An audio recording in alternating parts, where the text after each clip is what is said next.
లడఖ్ కోసం కేంద్రపాలిత ప్రాంతం. ఇదివరకైతే గనక కాశ్మీర్‌లో జమ్మూ కాశ్మీర్‌లో అదొక పార్ట్. కానీ అసలు జమ్మూ కాశ్మీర్ స్వభావానికి మాకు సంబంధం లేదు. మేము బుద్ధిస్టులము. మేము ఒకప్పుడు ఏదైతే చైనా ఆక్రమణలో ఉన్నటువంటి తైవాన్ ప్రాంతానికి సంబంధించి దాన్నేమంటారు?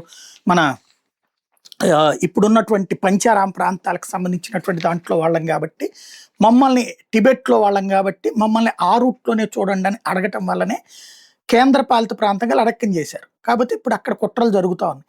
ఈ లడఖ్‌లో కొత్తగా జిల్లాల పునర్విభజన జరుగుతుంటే, ఇది బుద్ధిస్టులు ఉన్నటువంటి జిల్లాల్ని సెపరేట్‌గా, ముస్లింలు ఉన్న జిల్లాల్ని సెపరేట్‌గా చేస్తూ విభజన రాజకీయం చేస్తోంది భారతీయ జనతా పార్టీ అన్నటువంటిది ఓవైసీ ఆరోపణ. మరి పాత బస్తీలో హిందువులు ఎంతమంది ఉంటున్నారు? అయినా సరే వాళ్ళని వేధించి ఏడిపించుకుతింటున్నారు. ఇప్పుడు అక్కడ బుద్ధులు అక్కడ ఉన్నట్టు ముస్లిం ప్రాంతాలతో ఇబ్బంది పడుతున్నారు. వాళ్ళకి సెపరేట్ జిల్లాలు పెడుతుంటే అట్టొద్దు, మా చేతి కిందనే వాళ్ళని నలగనివ్వండి అని చెప్తున్నాడనమాట ఆయన.